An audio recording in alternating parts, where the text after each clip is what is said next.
터키군의 러시아 전투기 요격으로 반-IS 연합전선 형성에 차질이 불가피할 것으로 보입니다.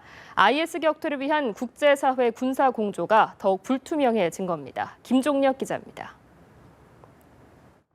러시아가 지난 9월 말 IS 격퇴를 명분으로 시리아 공습을 시작한 이후 미국 등은 폭격 대상이 서방의 지지를 받으며 정부군과 싸우는 반군에 집중돼 있다는 의혹을 꾸준히 제기해왔습니다.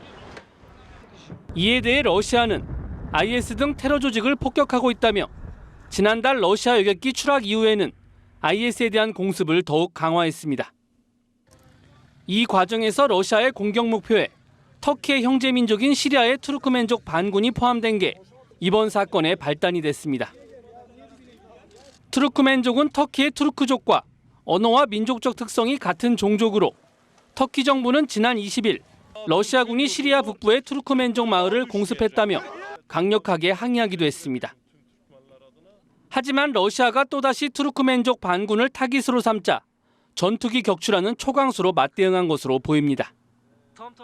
러시아가 강하게 반발하고 있지만 이번 사태가 대규모 무력 충돌로까지 이어질 것으로 보는 시각은 많지 않습니다. 터키가 사전 경고를 하는 등 교전 수칙을 따랐다는 점에서 러시아가 군사 보복에 나서기는 쉽지 않다는 겁니다. 다만 이번 일로 속도를 내던 국제사회의 반-IS 군사공조 움직임과 시리아 사태 해결을 위한 외교적 해법 마련은 주춤해질 수밖에 없을 것으로 예상됩니다. 프랑스와 올랑드 프랑스 대통령이 26일 푸틴 대통령을 만날 예정이지만 지금으로선 뚜렷한 성과를 기대하기 어렵다는 게 일반적인 관측입니다. 연합뉴스 TV 김종력입니다.